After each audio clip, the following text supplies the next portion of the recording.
جہاد کے ذریعے سے میں تمہیں اس کے ذریعے سے بھی تم سے مال مانگوں گا، تم اپنے مالوں کے اندر بھی آزمائے جاؤ گے اور تم اپنی جانوں کے اندر بھی آزمائے جاؤ گے کہ تم سے میں میری راہ کے اندر قربانیاں مانگوں گا، صرف مال نہیں قربانیاں بھی مانگوں گا کہ جسمانی قربانیاں بھی دو، تو میں تمہیں ضرور آزماؤں گا۔ اور یہ آزمائش جو ہوگی یہ صرف اور صرف اس لیے ہوگی کہ تمہارا رتبہ اور مقام لوگوں کو معلوم ہے، تمہارا رتبہ اور مقام لوگوں کو معلوم ہو جائے۔ میں اس چیز کے اظہار کے لیے کہ تمہارا شرف، تمہارا مقام، تمہارا اخلاص کتنا بڑا ہے میری نگاہ کے اندر، میں اس لیے تمہیں آزماؤں گا کیونکہ میں جب تمہیں آزماؤں گا تو پھر تمہارے باطنی راز کھل کر آ جائیں گے، لوگ اس چیز کو دیکھ لیں گے کہ تم کتنے اخلاص والے ہو، تو تمہارے اخلاص کا کیا ہوگا، ظہور ہو جائے گا لوگوں کے اوپر، اخلاص کا ظہور ہو جائے گا۔ اللہ کی طرف سے آزمائش مومن بندہ مومن کے لیے اللہ تبارک و تعالیٰ کی طرف سے آزمائش جو ہوتی ہے وہ حقیقتاً اس کے مقام اور مرتبے کو بلند کرنے کے لیے ہوتی ہے۔ جتنی بھی مشکلات زندگی کے اندر آتی ہیں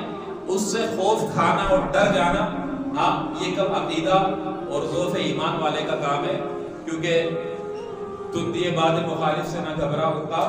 یہ چلتی ہے تجھے اونچا اڑانے کے لیے۔ ہاں اقبال کہتا ہے کہ یہ جو باد مخالف ہے اس کی تیزی سے مت ڈر اے عقاب، کیونکہ یہ جو چلتی ہے یہ تو تجھ کو اونچا اڑانے کے لیے چلتی ہے۔ دیکھیں یہ ایک بات ہے کہ یہ جو شہباز ہوتا ہے یہ جب مخالف ہوا کے چلتا ہے تو یہ اور زیادہ اونچی اڑان کرتا ہے، یہ اور زیادہ اونچی اڑان کرتا ہے، اور جب ہوا کی لہر کے ساتھ چلتا ہے تو نیچی اڑان کرتا ہے۔ تو فرمایا کہ تم یہ بات مخالف سے نہ گھبرا اے عقاب، یہ تو چلتی ہے تجھے اونچا اڑانے کے لیے، یہ اس لیے چلتی ہے کہ تیرا مقام اور مرتبہ اور زیادہ بلند ہو جائے۔ ایک جگہ پر فارسی کے شعر میں کہتے ہیں کہ براہیما زنمودان ترسد کہ عود خامرہ آتش عیارست، فرماتے کہ جو ابراہیم ہوتے ہیں وہ نمرودوں سے نہیں ڈرتے، جو ابراہیم ہوتے ہیں جو صفت ابراہیمیہ رکھتے ہیں، حضرت ابراہیم علیہ السلام کی طرح جذبات رکھتے ہیں، ان کی طرح بلند حوصلے رکھتے ہیں، وہ نمرودوں سے نہیں ڈرتے۔ کیوں؟ کیونکہ خام عود کے لیے آتش عیار ہے، جو عود کی لکڑی ہوتی ہے اس کو کس طریقے سے جانچا جاتا ہے، آگ کے اندر ڈال دیا جاتا ہے۔ یہ جو اعلیٰ اتر بنتا ہے عود، اس کو آگ کے اندر ڈال دو اس کی پتہ چل جائے گا، اس کی لکڑی، یہ لکڑیوں کا کاروبار ہوتا ہے، پھر لکڑیوں سے نکالا جاتا ہے نا، تو اس کو چیک کرنے کے لیے کیا کرتے ہیں، آگ میں ڈال دیتے ہیں تھوڑا سا ٹکڑا کاٹ کر، اصل ہے نکلے پتہ چل جائے گا۔ اگر حقیقی ہوگا، اصلی ہوگا تو پورا کا پورے کے پورے ماحول کو کیا کرے گا، معطر کر دے گا، اور اگر نکلی ہوگا تو اس کی خوشبو اتنی زیادہ نہیں ہوگی۔ تو وہ فرماتے ہیں کہ یہ ابراہیم صفت لوگ جو ہوتے ہیں وہ نمرودوں سے نہیں ڈرتے، کیونکہ عود خام کے لیے آتش عیار ہے، مطلب جو اللہ والے بندے ہیں وہ آزمائشوں سے اور تکلیفوں سے اور مصیبتوں سے نہیں ڈرتے۔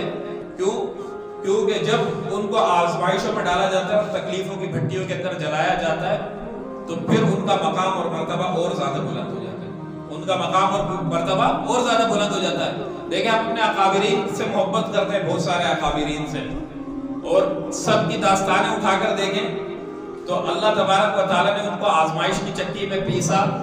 اور پھر جب ان کو آزمائش کی چکی میں پیسا وہ اس آزمائش پر پورے اترے تو لوگوں نے ان کو اپنا امام بنا لیا۔ ابھی جتنے بھی ائمہ ان کی تاریخیں اٹھا کر پڑھیں، چاہے وہ امام اعظم ابو حنیفہ ہو، امام مالک ہو، امام شافعی ہو، امام احمد بن حنبل ہو، امام ابن تیمیہ ہو، اور اس طریقے سے دیگر جو علماء بڑے بڑے گزرے ہیں کہ اپنے اپنے وقت کے اندر ان کو کتنی بڑی بڑی مصیبتیں اور تکلیفیں درپیش آئی، لیکن وہ خدا کے بندے